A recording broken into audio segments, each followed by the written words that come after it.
તો આજે આપણે પાનની વાત કરીશું, એવા પાન કે જે ખરેખર આપણા જે જીવન જરૂરિયાતના ઉપયોગમાં લાગી જાય છે.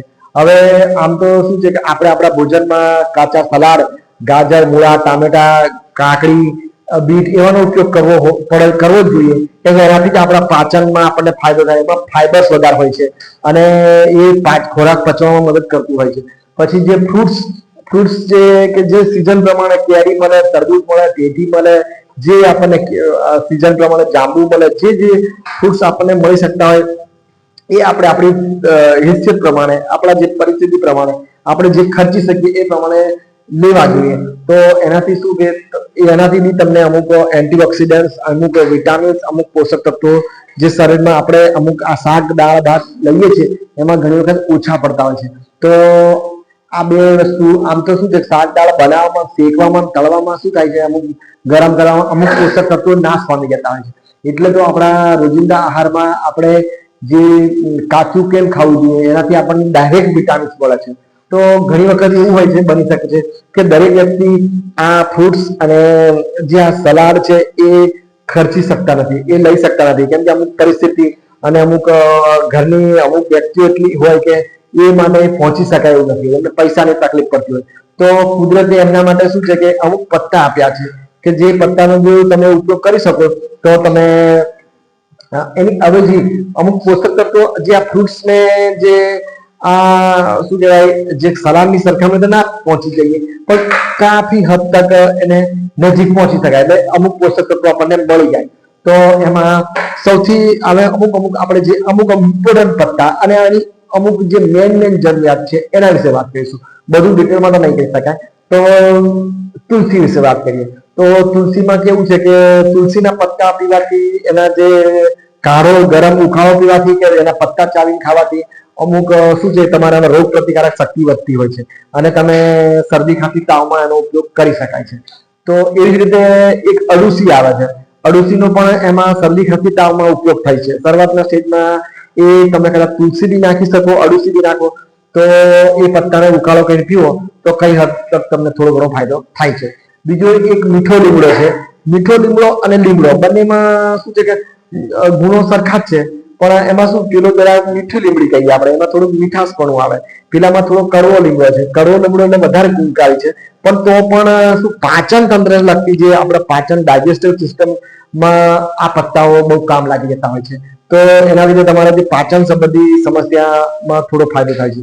એવી જ રીતે જોઈએ તો જામફળના પત્તાની વાત કરીએ તો જામફળના પત્તામાં પણ એકદમ પાચન સંબંધી તકલીફોમાં ફાયદો કરતું હોય છે. અને એમાં શું છે કે બીજું, તમે જે પત્તા છે, પત્તામાં શું એન્ટીઓક્સિડન્ટ તો હોય છે અને ઇમ્યુનિટી પાવર બી વધતો હોય છે. ઇમ્યુનિટી પાવર એટલે શું, તમે વારે ઘડીએ બીમાર ના પડો. અમુક કન્ટિન્યુઅસ તમે અમુક ટાઈમ સુધી ચાલુ રાખો તો તમે તમારામાં ઇમ્યુનિટી પાવર વધે, અને અમુક ઉંમર પછી તમે ચાલુ રાખો તો તમે એન્ટીઓક્સિડન્ટ વધે. એટલે શું છે કે તમારી પાછલી ઉંમરમાં જે તમારા મોટા મોટા અંગો છે એ જે વાઇટલ ઓર્ગન કહેવાય, કિડની, હૃદય, ફેફસા, મગજ, એ બધા અંગોને શું છે હેલ્ધી રાખવા મદદ કરે અને તમારા શરીરને ડિટોક્સ કરે. એટલે કે અમુક પત્તા આ કામના જ લાગતા હોય છે.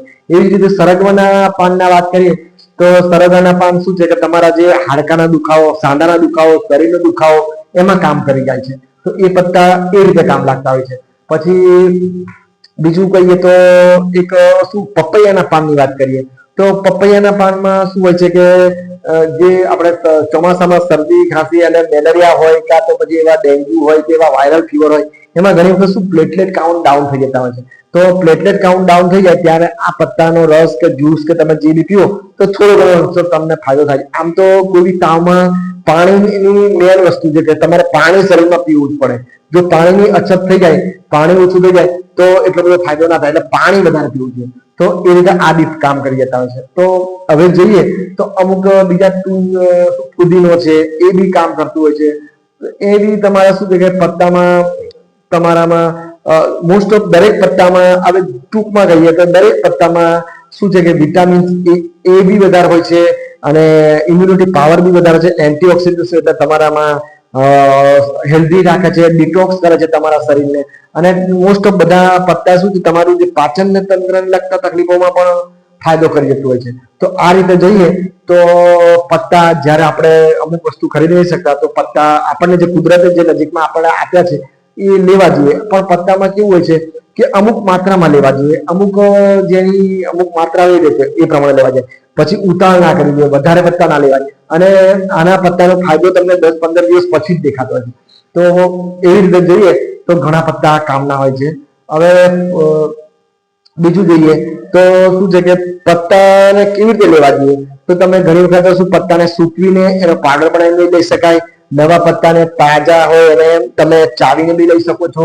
પછી ઘણી વખત પત્તા કેવું છે કે પાણીમાં ઉકાળીને એનો ઉકાળો બનાવીને 5-10 પત્તા લેવા જોઈએ અને એનો ઉકાળો એક ગ્લાસ પાણીમાંથી ઉકાળવું જોઈએ, પછી અડધો ગ્લાસ પાણી ત્યાં સુધી ઉકાળવું જોઈએ, ઉકાળો ભાઈ પીવાય. તો આ રીતે તમે કોઈ બી પત્તા પી શકો છો. તો એનાથી તમારા શરીરમાં કઈ ને કઈ ફાયદો થાય છે.